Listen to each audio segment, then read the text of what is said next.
Yes. So, Mr. G, I am hoping that people will join back again. So, oh, thank you so much. Thank you for joining back, Josh Pop One. Thank you, Mr. G. I'm waiting for you to join.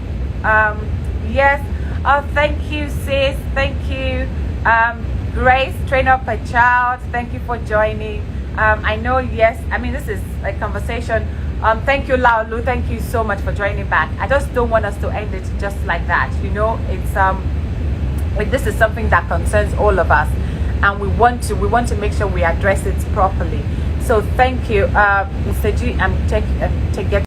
Yes, thanks, babe. Thank you so much, Mrs. G. Thank you. Yes, thank you, Josh Pop. Yes, it is great conversation. Thank you, Freeman. Thank you for joining, Mr. G. Your camera again, fantastic. Welcome back. Hi. Well, Great. yeah. So let's just jump right in. What you were talking Yeah. about before I stopped. So we were talking about someone who finished their service. They finished uni and they served, and after they served, their club member who was like probably had a lower grade than they did, right? Had a job waiting for them because they had people in that place, and this other person is still there waiting. But still, thank you for joining back, sis. Thank you. So, and you were talking about you were one of the privileged ones that had that opportunity, that you came back and you had a job waiting for you. So, do you Yeah. want to tell us a little bit about your experience of that? How did you feel? You know, walking into, say, take your mind back to the very first day you walked into that company.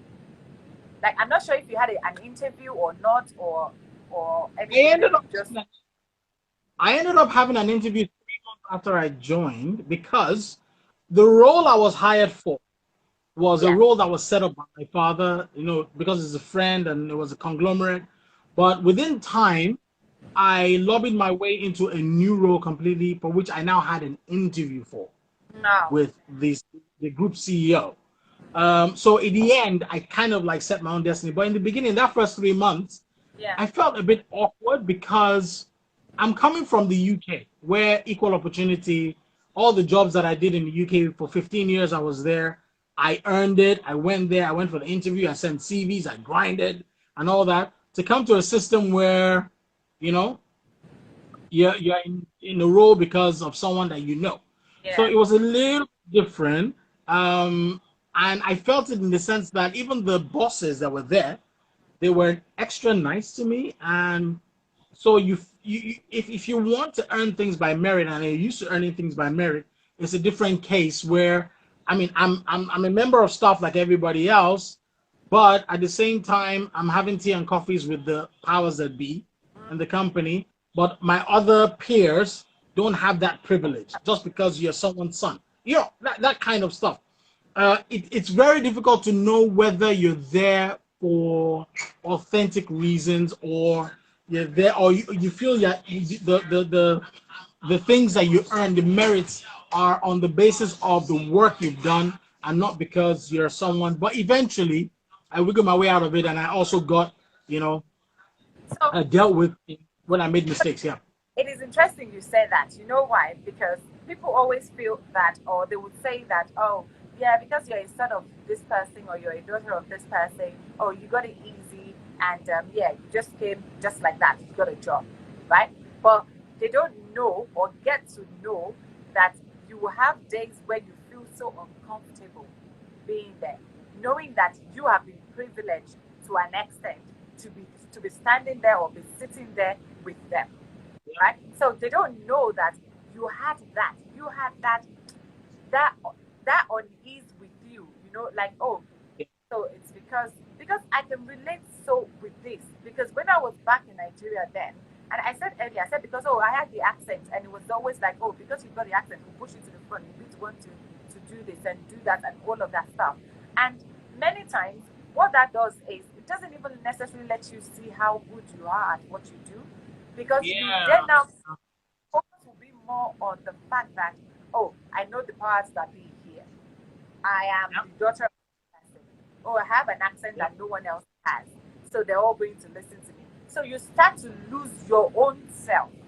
So this is, Yeah. I mean, let's not get it twisted. This thing happens here, even here in the UK. Oh yeah, Right? absolutely. Yeah, I know. Yeah, it happens in the States as well. The difference that we see with Nigeria is, even if you're not performing, even if you're not doing your job as you should, it is difficult to pull you up on that. They just let you be. Oh, you can't say anything. Oh, the mother is the CEO of the company. Did you understand? And all of these things, they just have a way. They have a way that they affect us. So now we go back to SARS. We go back to people. A lot of the SARS. I mean, forgive me. When I've been like in contact with some of these policemen, there was a time in my house overnight. I think some guys jump the fence. You know the way they do it, that they will jump into your compound from the outside. And from the window, because I used to sleep with the generator on every night if there was no light, right? And they took my laptop from one of my rooms via the window. Yes. In fact, you'll be surprised. This room, Joseph was in the room. Exactly. Yeah. He was the one in the room, and he was sleeping. So he must have been working on the laptop and slept off. He didn't shut it down. I remember that.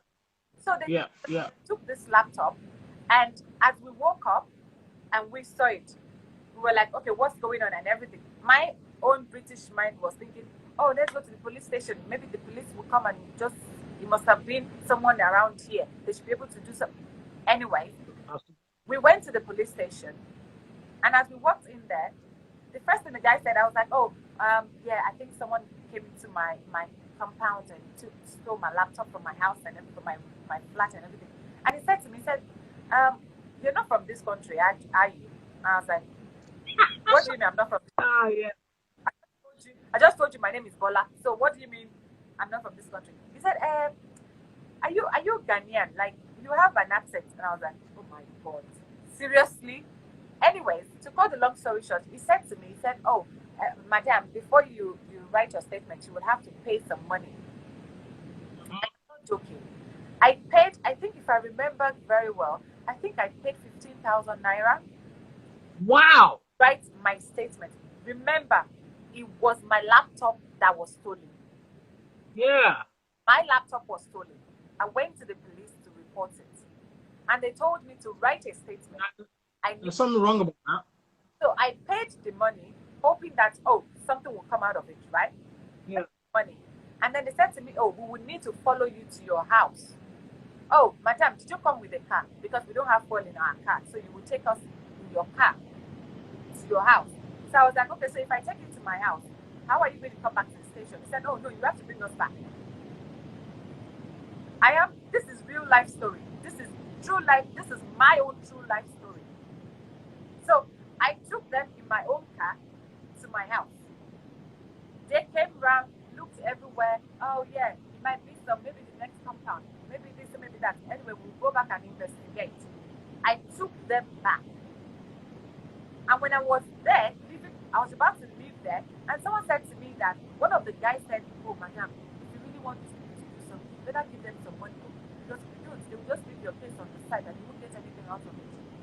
And I was like, is this not meant to be a place that I run to for safety? Yeah. You understand? So I ended up giving them another 10,000 naira. So I remember, because I remember I spent 25,000 naira on that day just to get them out. To get what after that? Nothing. I didn't get a call back. I didn't get a visit back. I didn't get nothing. And I didn't get the laptop back. So if we think about it as, okay, this is something I experienced myself, which is why it is so difficult for me to keep quiet on this End SARS thing. We want a reform. We want a new Nigeria. It is long overdue. It is so long overdue. We can't keep, imagine if this is, so for people who are, as I always say, if they are abroad, just put yourself in the shoes of people who live in Nigeria. They sleep and wake up every single day in Nigeria. That's right. The law of uncertainty. My sister can't send my niece and nephew outside of the house. Anytime after 8, they are not allowed to go anywhere because no one is sure of what will happen to them outside. So in terms of, I do 6 for my kids. see, I mean, it's just honestly, it's. I'm talking about it and I'm getting really, really, really hungry. You know, just thinking about it. That is not. I can come out of my house here at 1 a.m. and go wherever I want to go. Of course, I will drive. Not that I'm expecting to take public transport. If I was in London, yeah, maybe I'll see the night bus. Do you understand? But you know, we don't have all that in Nigeria.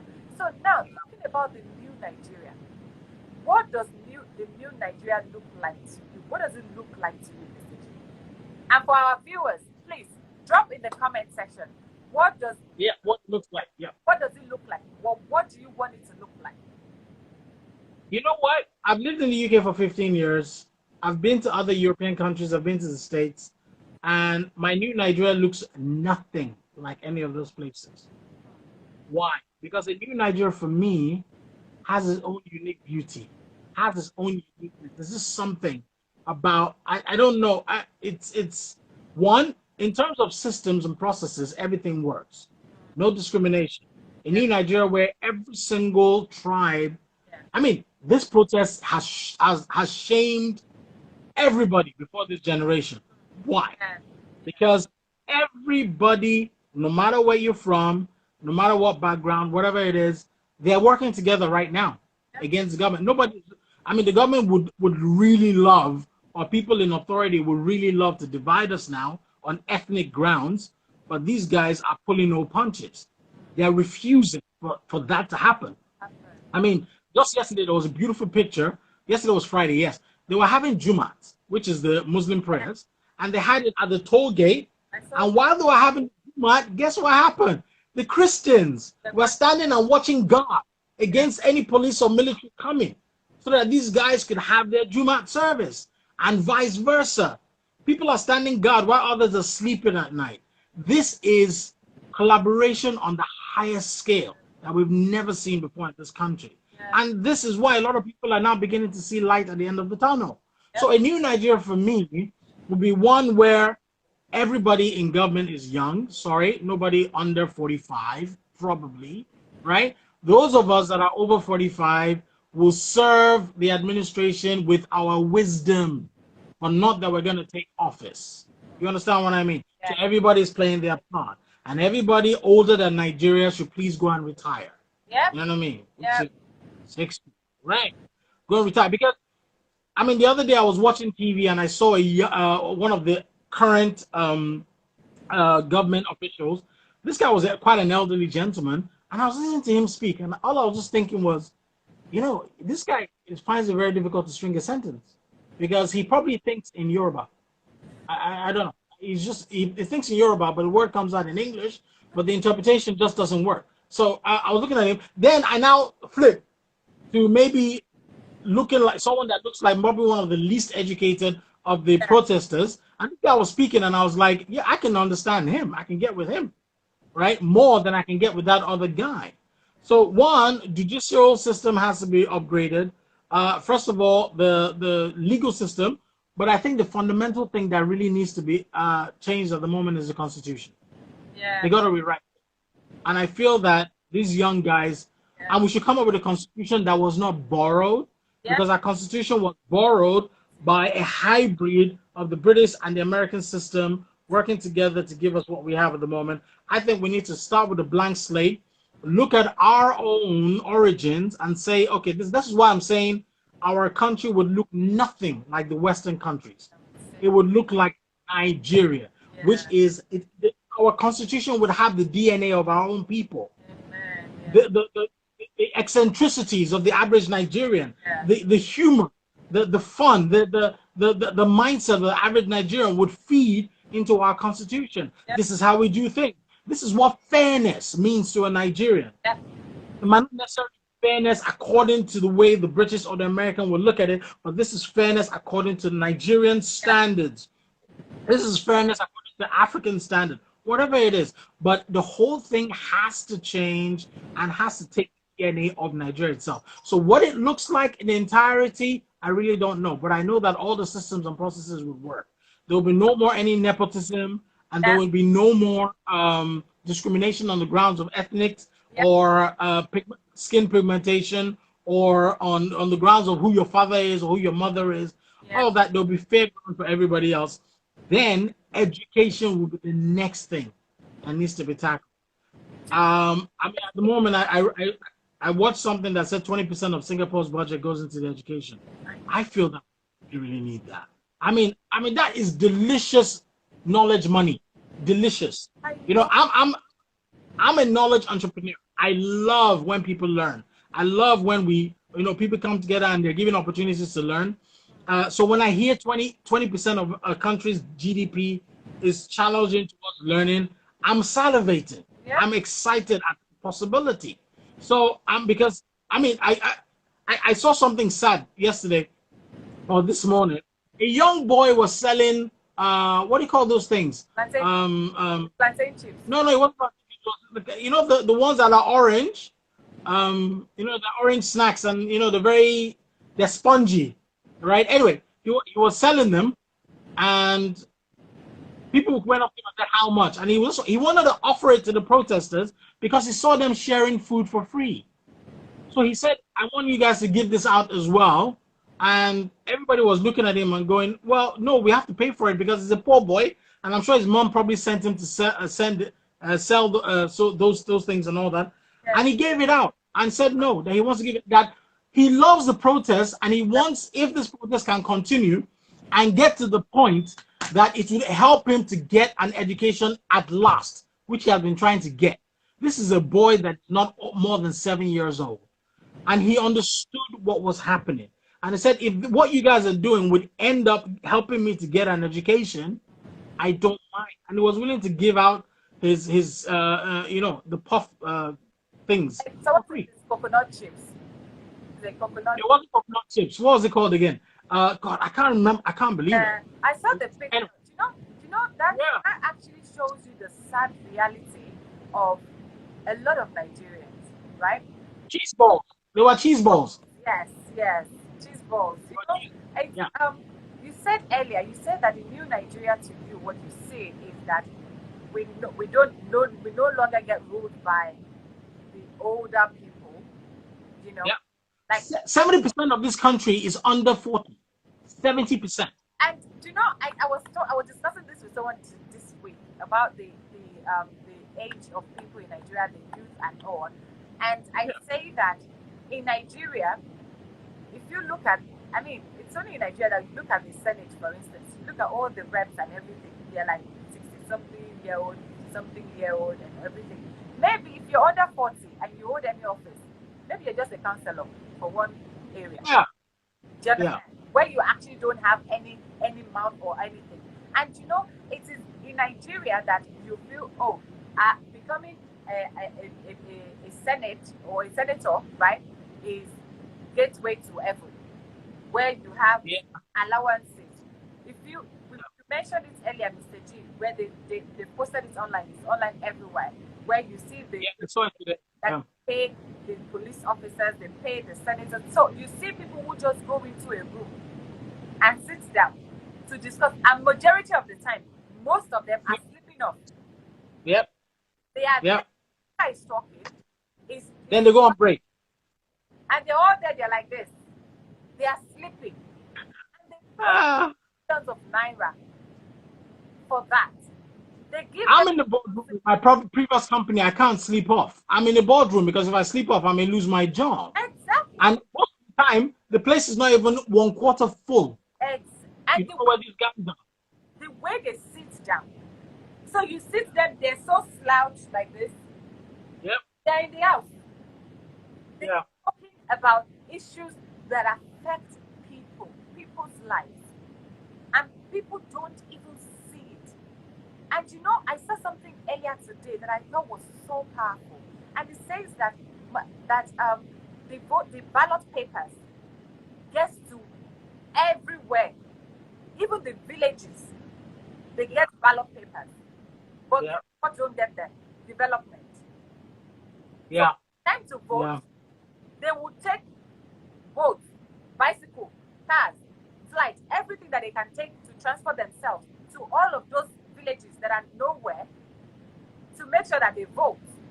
But then there is nothing being done to develop those areas. So when they're now put into the office, to now start working on those areas, those villages, try and build schools, build hospitals, build things for people that will be useful for them.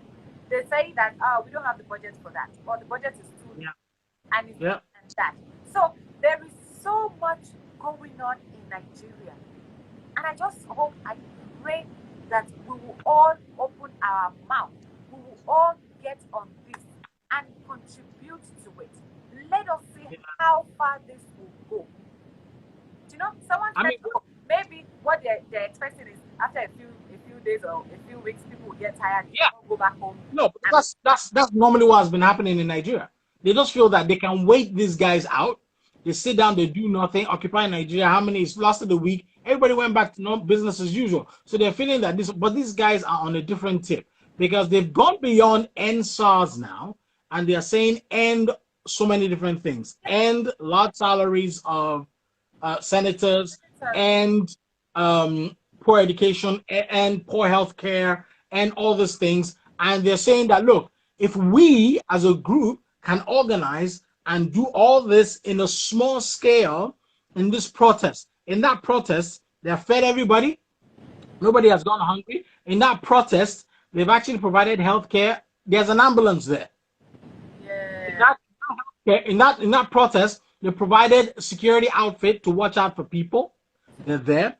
In that they provided electricity, by the way, because there's a charge point that is powered by solar energy for people that want to charge their phones on site. You don't need to bring your charger. You have a charge point that is powered by solar. Are you kidding me?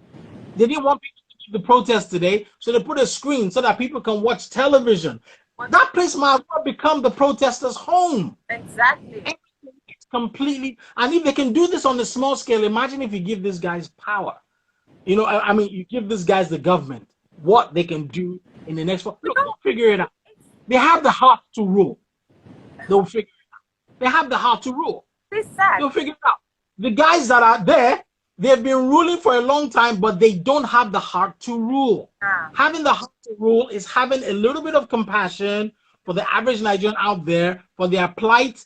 I cannot sleep in my bed when I know there's someone sleeping in a riverine area without a mattress and is sleeping on a muddy floor. And I have the power to change that, but I'm more concerned about my newspaper allowance. Are you kidding me? Honestly, it just doesn't work. Honestly, you know. No, it is for me. By now, if this was to be in the Western countries, you'll be hearing resignation of the president. Oh yeah, absolutely. Resignation of the IG of police, all of these people. But right now, it's like no one even cares. Yeah. Everyone is just mute. Like, okay, we're just gonna be watching. We're gonna be watching. Do you know, I am one who would necessarily not even comment on some things on social media. Like, I purposely went and followed the vice president, and also because he's been trying to kind of put some words out there. You know, we're listening to you people. We want to discuss. We want to. Yeah, he's a diplomat. He's a politician. Of that, it is the actions. Yeah. At the actions, people want to see action. Do you understand? For me, I was saying to someone yesterday. I said, if I was in Nigeria today, I would be one of those people on the road, on the streets. I will be, because I know I am going to be out there and be screaming my head out and all of that. You know, and they haven't seen this before in Nigeria. This is probably the most unified the Nigerian youth have been ever. And there's no leader. And so I say that because we are not in Nigeria, for all of us that are outside of Nigeria, the way we can join the efforts of these guys in Nigeria is to use our platforms, is to say something about this. If you've never gone live before, go live on Instagram. Use the there you go. Your hashtag will take the video. Everything will go there. Go live on Instagram. Use the hashtags and say your own piece. You know, stand for what you know it is right. It is not fair that people have to suffer like this.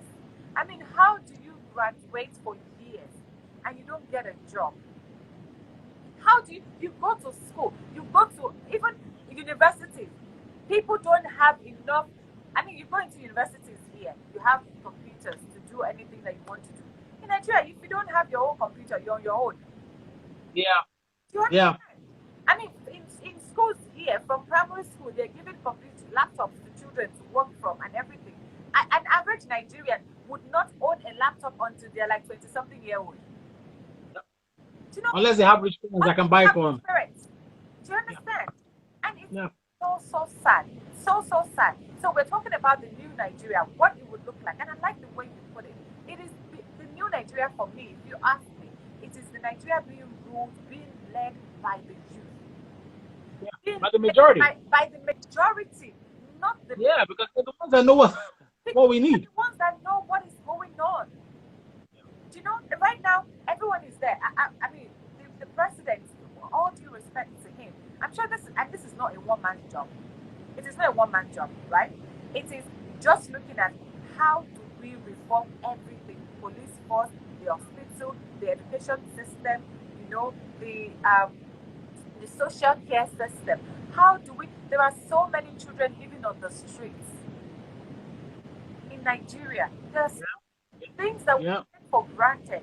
You know, I was saying earlier that I purposely visit some areas in Nigeria just to kind of see the states that people live in, so that you don't take for granted what you have. How easily not everyone can join live, like Instagram live like this and stay on for one. I know, that's true. Data, how much you're going to spend on data, which is why on social media you see that people are giving out free data, free data to people.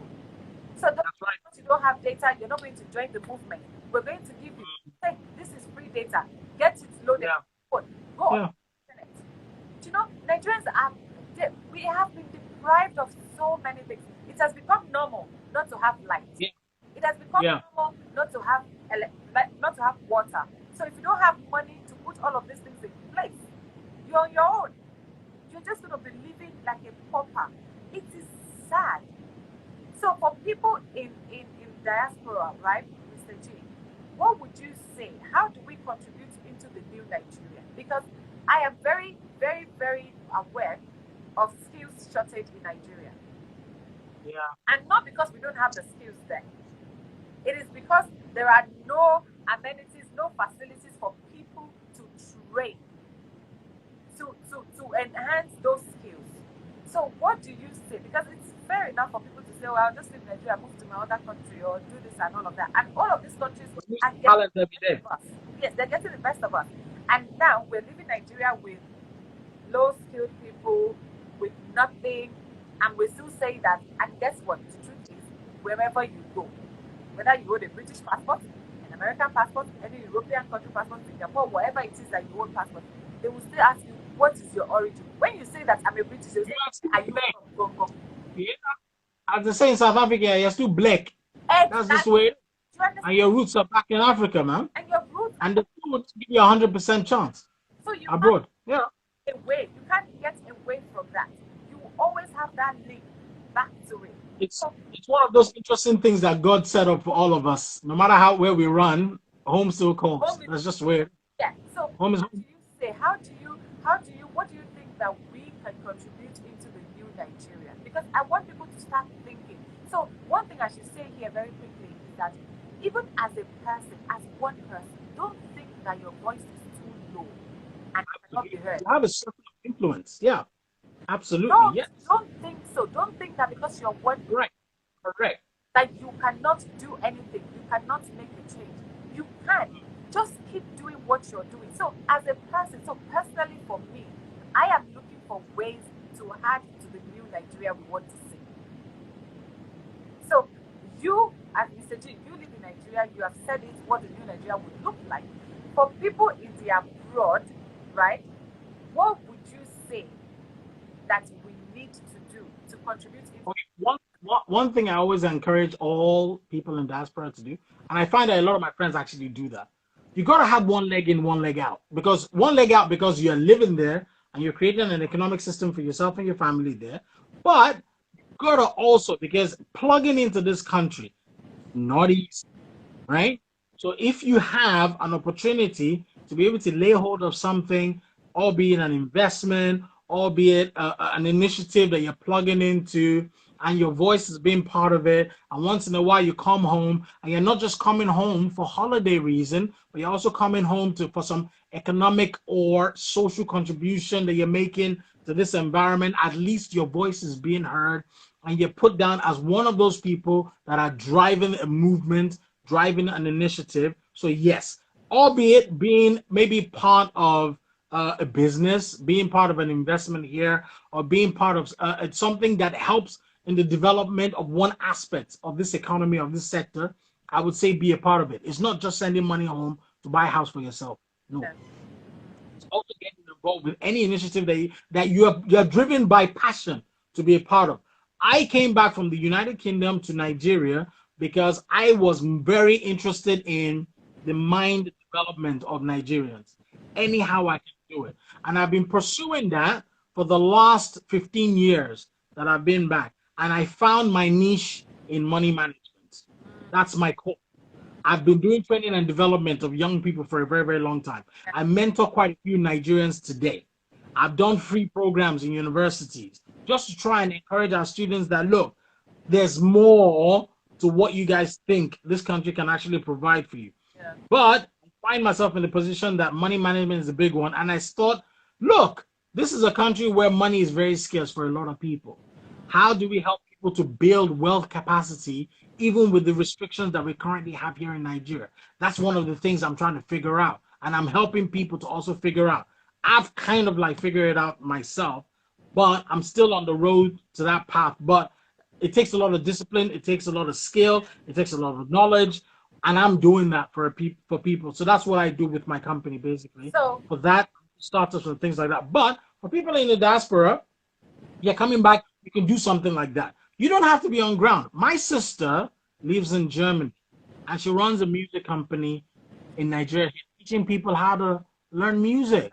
She has people running it. She comes in several times a year, but she runs it from there because technology is available. They started doing classes online. You can train people over the internet. You'll be amazed what you can do to help young people, right?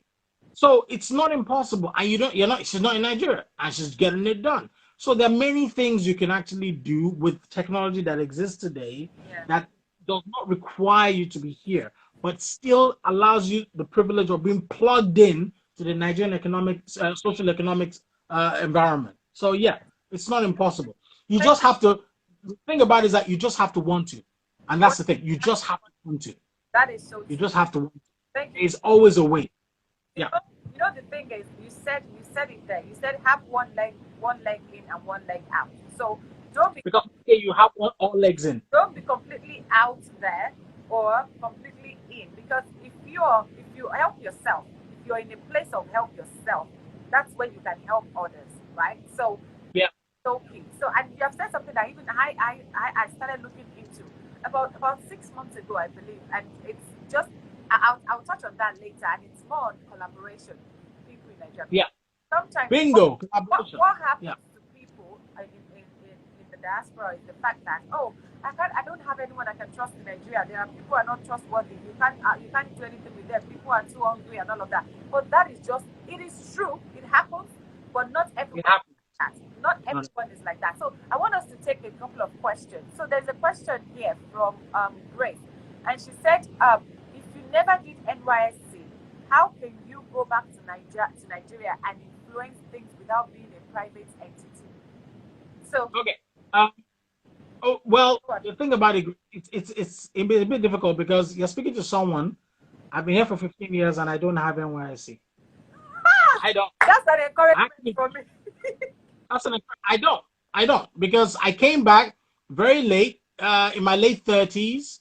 I just couldn't see myself going to sit down somewhere and chase. I had a job waiting for me that didn't require it. I don't know. It just fell through the crack. Myself and my wife, we never really got to that point.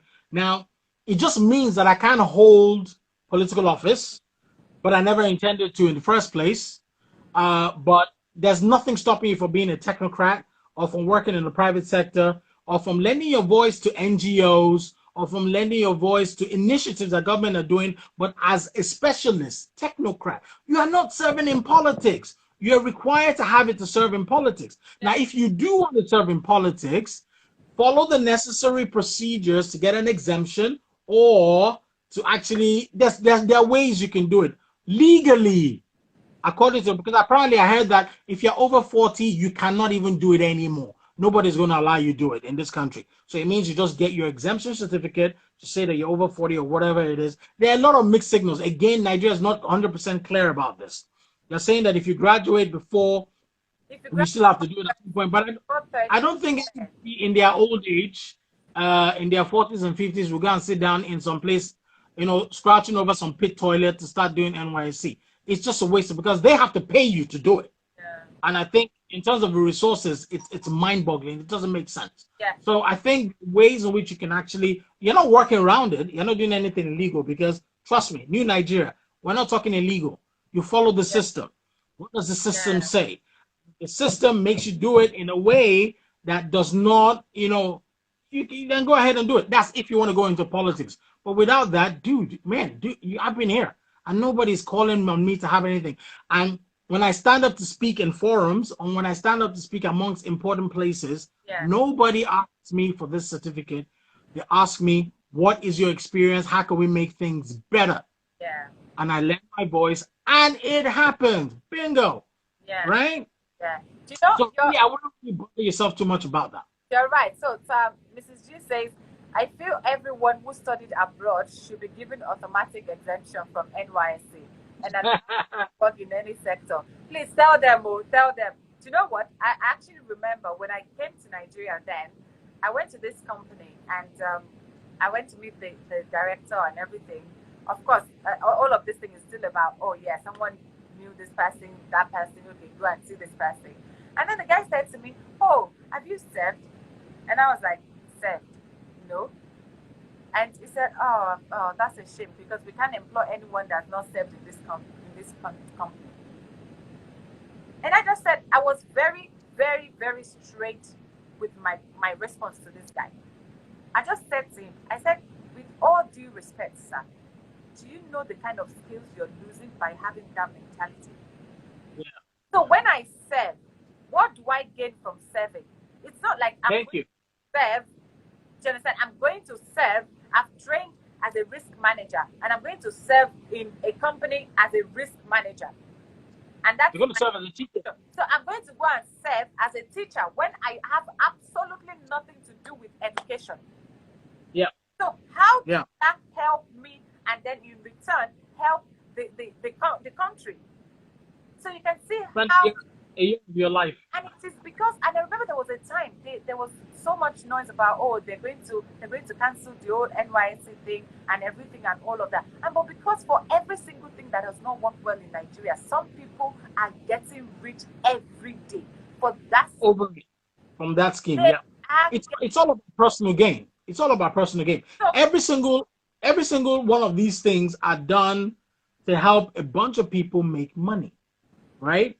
Last mile, you name it, all this. But you see, the whole point of a new Nigeria is not that we're getting, the idea behind these things are not bad. I agree with the whole idea of serving your nation one way or the other. I mean, there are some countries that do military service for a year. There are some countries that actually, and I believe in that initiative, but the execution and the way they're going about it does not make sense. So under a new Nigeria, criteria will be set.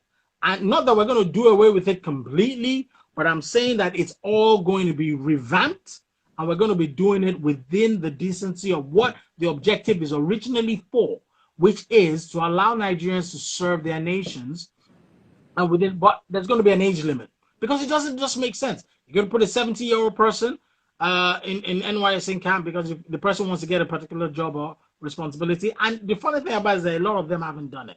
People sitting in the politics that are reading, they haven't done it. I personally feel that, you see this whole service thing, I totally get it.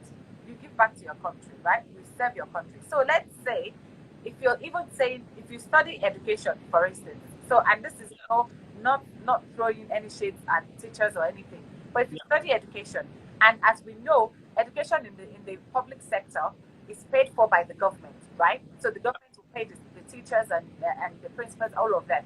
So you say that, oh, if you study education, the way you pay back to your country or you give back to your country is if you go and serve for 1 year. So let's say a teacher who's served and qualified and everything gets paid 300,000 a month. But because you are a fresh graduate, you understand, you're a fresh graduate, you need the experience, you want to give back to your country, we will get you the job, we'll give you the job, and we'll pay you 100K. So you're still a teacher. So this is my point. You're still a teacher. You're still in the same field, in the same industry. Whatever year, 1 year that you're going to spend in that place, you're going to increase your knowledge. You're going to have the experience. Do you understand? Which will the experience that will help you in your next role and the one after and the one after and the one after. Yeah. Right? Yeah. But that isn't the case. So you have a medical doctor, somebody that studied medicine, that is going to teach in one secondary school in one village. Debbie. I don't understand it. I find it very difficult to understand. It does not make any sense. And as you rightly said, most of them don't even have the certificates themselves. So if I own a company in Nigeria today, I would not, because it is not in the constitution that, oh, if you don't have NYSC certificate, you can't get a job in any company in Nigeria. No. It's only that you can't get into office. I would say, you can't get the office. Yeah. Why do you even need it to be in the office, to be in any office, to even own any office? Do you understand? Someone says here that I'm trying to look into here. So Lolu says reforms all around, people with integrity in governance and all government agencies. Exactly. That is. I agree. Nigeria. I agree completely. Yes. That is what new Nigeria is about. It is to have people with integrity.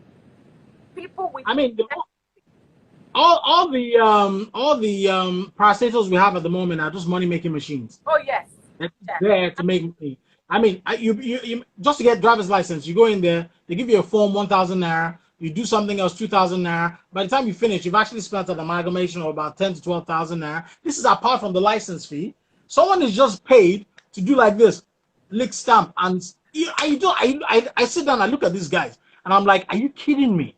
You leave your house every day just to come and staple pieces of papers together. You know, as a customer, you could just leave the staple on the table, but they need to create employment and payroll and add this person to the payroll, and the person is a stapler merchant. They're just sitting down there stapling from sunrise to sunset and saying, this is my job. Meanwhile, anybody else in that office could have stapled. But it's just because that person is probably auntie to some local government chairman somewhere, or cousin, some senator, something. That's why he sat there. Them into something. Let me just fix you into something.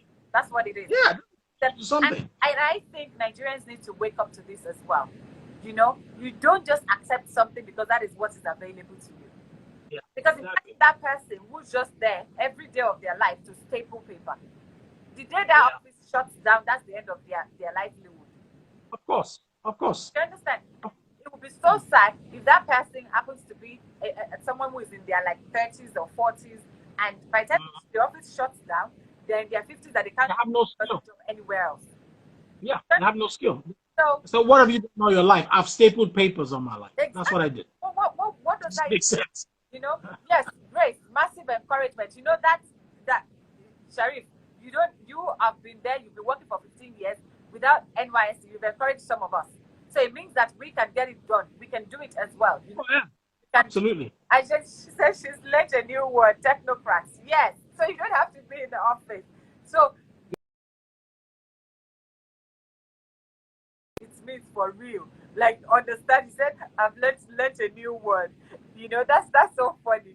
Well done. Yeah. So Mrs. G says, meanwhile, some rich kids don't even serve. They either pay someone to do it for them or turn up for orientation, then disappear to pass out. I know a few that spent the last 1 year, the whole 1 year. They only show up for Thursdays. There's something they do. It's called CDS. So I know someone that has actually done that, and even their monthly allowance goes to an officer of the NYSC to just mark the register for them while they're there, and they are working in a private company somewhere, and they get their certificates at the end, and they say they served. No, they didn't. They Wow. didn't. They never experienced that pit toilet one day. They never did. You know, so sorry, I keep going on about the pit toilet because it's traumatic for me. Sorry, that's Yeah, somebody says 3 weeks orientation is a waste of time. All they teach you is vocational skills. That there's no white collar job really. anywhere. So all they teach them is vocational skills. I believe vocational skills are like, learn how to sew, how to cook, Yeah. how to do it. Can you imagine to Home graduate economics. to home economics, exactly, to graduate. Yeah. That is so bad. So she said, imagine poor food is what they give us, poor dormitories to sleep. Honestly, these are sad things to read. They are sad. I mean, to be honest, we're praying to God that the change that we so desire, that we long for, is here now, and we're going to Amen. experience it. And can I say again, the way we will only experience it is if we all come together and Yes. don't leave Yeah. for just some people to do it. Yeah. Guys, I cannot say this, I cannot oversay this, honestly. Use your platforms. That is what they are there for. Use your platforms. You see, the other day, an MP tested positive for COVID, and the next thing was, oh, she needs to resign. Because how she traveled from her home to Parliament and putting people at risk. Not that any other person has tested positive as a result of our presence there. No. But because you see, when they hold people accountable, and all of this is on the news. I know that people say to you, oh, don't listen to the media, don't watch the news, it's bad news. Trust me, when things that when you think about your future, the future of your children, think about the Yeah. future of the people that you have. In fact, if you don't have any family in Nigeria, you have one person that is your friend. Okay, so just think Yep. about that friend. If you truly love that friend as a friend, and you want the good thing of life for them, you want them to live well, you want them to sleep well at night, please join force with these people and let us use Yeah. our platforms, I agree. use our voice. Yeah. It will be heard. Forget anything. You might think that you're one person in an ocean. See, even that one person, it goes a long way. There are so I agree. many people going on live now, Instagram live. You see some people, you have 1,000 people watching. You have some people, you have only 1,000 Yes. watching. So influence. You have 2 people watching. Do you understand? But the main thing is the message is being passed out there. The Yeah. message Yeah. across. So it's like if you go into like a long line, a long queue, you send the message, that one single message, it will go around. So we all need to join hands together. So guys, honestly, thank you so much. For those that were here from the beginning, thank you so much. And Can I also add one more thing? Sorry. Apart from using your platforms, guys, you have something else that is more powerful. It's just that we've always not seen it as powerful, and it is this. what's that? The license, your voter's card. This is your voter's card. Oh yeah, your voter's card. Use it, guys. Look, I'm telling you something. Look, there are stories that a political party is coming up, which is the Young Democratic Party (YDP). I don't know how true it is. Okay, I think people follow. but I think people just follow that. maybe people formed it. Maybe the name will be different. But imagine if all these guys got together, developed a political party, and they nominated people amongst all the young people to fill in all the different roles, senatorial zones, governorship roles, and all that. And they came out in droves, and they had a candidate for every political position in this country. And they come out in mass and start voting and making sure that there's no rigging, and all of them get into office. You have taken the government. Exactly. I'm telling you, That is. you have taken the government. Yeah. Because that's another way you can do it. They can't stop you from registering a party and coming forward and saying these are our candidates, and you have a candidate for every single office that exists in this country. Guys, that is so possible. That is so possible. And we just possible and powerful. I mean, think about it. The people who are out there. Have you seen the protest ground? See the number of individuals, the number of youth out there protesting. I know. All this 70%. If all these people decide to vote for one person, forget PDP, forget APC, forget whatever. Yep. Let's get a new party that is a youth party and get people to vote for that party. Even Yeah. It will be impossible because the numbers It's impossible because they're all out. power in the They're all out. you know, the power will speak. It will be obvious to everyone, and the only Was the security will see it. There was a security operative that was talking on Channels TV this morning, and he said 70% of this country, 200 million people, which is 140 million people, are young, are under 40. 70%. Now, the security operative, this is the police force that can deal with the entire world. Guess how the entire Nigeria? Guess how many they have? 1.5 million. Are you kidding me? To police 140 million people. If all those 140 million people come out and say we are voting for these candidates during the election, which force is going to stop them from getting their candidate in legally? Which force? Even if you want to use brute force and all that, it's not possible to kill 140 million people in one day. Are you kidding me? Yeah. That's the power they have in numbers. Yeah. This is excluding us, that we are in our late 40s. Is excluding us. 70% are less than 40. That's a massive number. And these guys have the power to take this country for themselves, which is what we're all talking about. And they've been sleeping giant for a long time. And they've now been woken up. Yeah. And now the government is scared.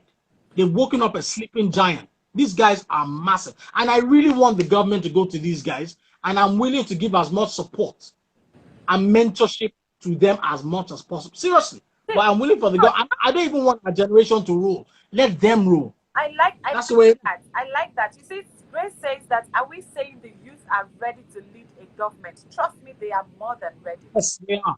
Yes, they are. Ready. Yes, they are. As I know you, as Grace, right? We are more than ready to lead the government. Do you know, it doesn't make any sense. Honestly, for me, you say 40%, 40, less than 70% of the youth in Nigeria are less than 70% of the population of Nigeria is under 40. Yeah, is less than 40. Imagine that. Yes. Imagine that. And they are being ruled by 60 something. They have no clue how to rule them. Do you know? I mean, when you hear things like they go to people's houses and you have thousands of dollars, millions of dollars stacked in somebody's room. I mean, how do you even explain that? So, guys, exactly. As we said earlier, please, for those in Nigeria, vote. Do you understand? Yeah. When it's time to vote again, if I can get there myself, I will go there and vote, exercise my own rights as well. Do you understand? Let us vote. Let us vote. Let us vote. It is very important. You see, it's not just us saying, oh, we want it to change. We want a new Nigeria. We want a new Nigeria. We need to know how we're going to contribute to it. Because it's not just going to be some people that will do it. It is going to be all of us. So we all have to do it. We all have to get on board. Let's jump on it and do what we can do. The time, you see those days that they will say, oh, no, don't go out, though. It's not just, whether you make noise or you don't make noise. They will not give. I remember my brother before he went for an interview for a job, he got invited for an interview for a job, right? And he said to himself, oh, all these companies, they already know who they're going to pick, Jerry. I'm not going to bother myself. Do you understand? And his friend said to him, no, don't say that. Just go. You just don't know. And everything. Anyway, he went and he got the job. Do you understand? Wow. And that was a very, very good job. He's still at that job till today. And I'm talking about over 15 years ago. Right? Imagine if he had said, like his friend didn't say to him, just go. And he just took to himself that they know what they're going to give, I'm not going to bother. And that is the Nigerians every day, every single day. They call them for an interview. You can't believe that, oh, I can get that job based on my merits because I know the job, because I have. In fact, the ones I couldn't get my head around is that you're a fresh graduate. They tell you should be between 24 and 28, and you must have 10 years experience in something. Excuse me, please. Where do you get that experience? Is it from or from home? I don't understand. You know. Yeah, but you can tell them you have 10 years experience of being unemployed. It's fine.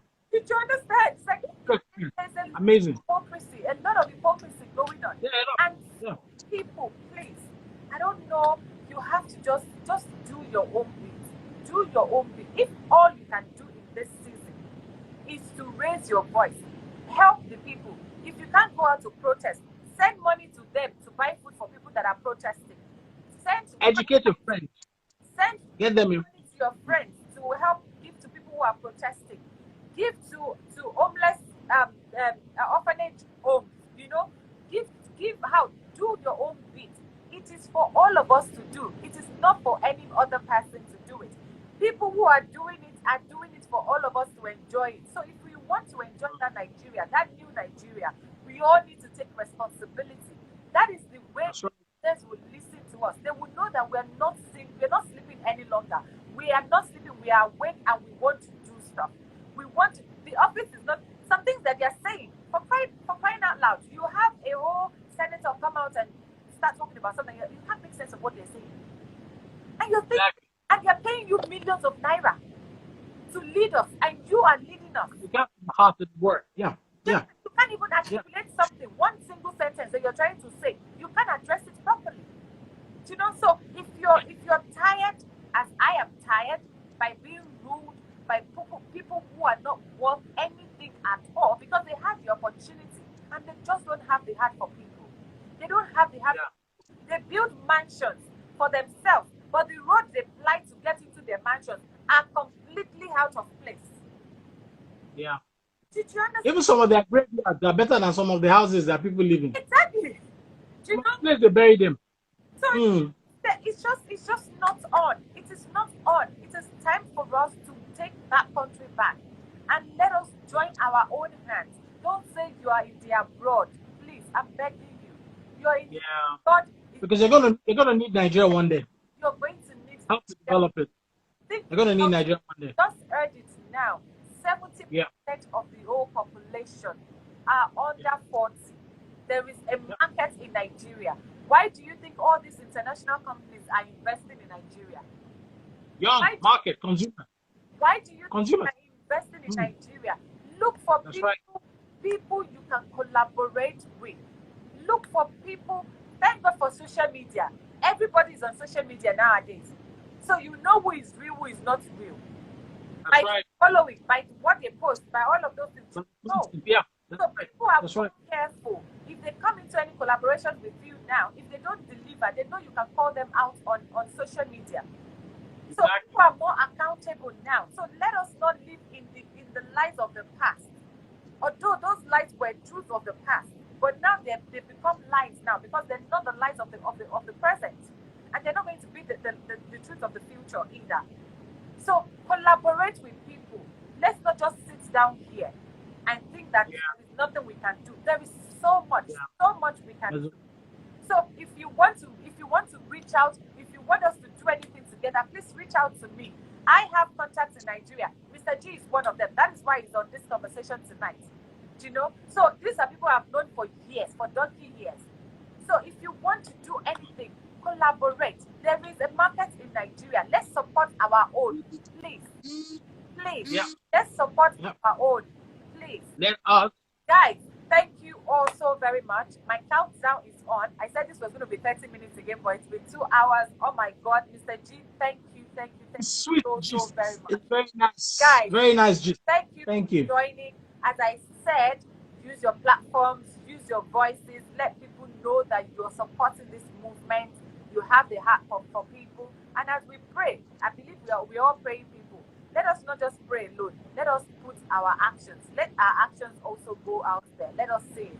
Give, send whatever it is you have to people. Let people use it. Let people that are out there every day, let them have something from you. If that is what you are able to contribute in this time, at least you'll be able to say that when this was going on, I did X, Y, Z. That's right. So guys, thank you so much, so very much. Mr. G, I love you so much. You know, I love your family. By the way, he's father of my godson. So yes, please look at son. So that's our godmothers.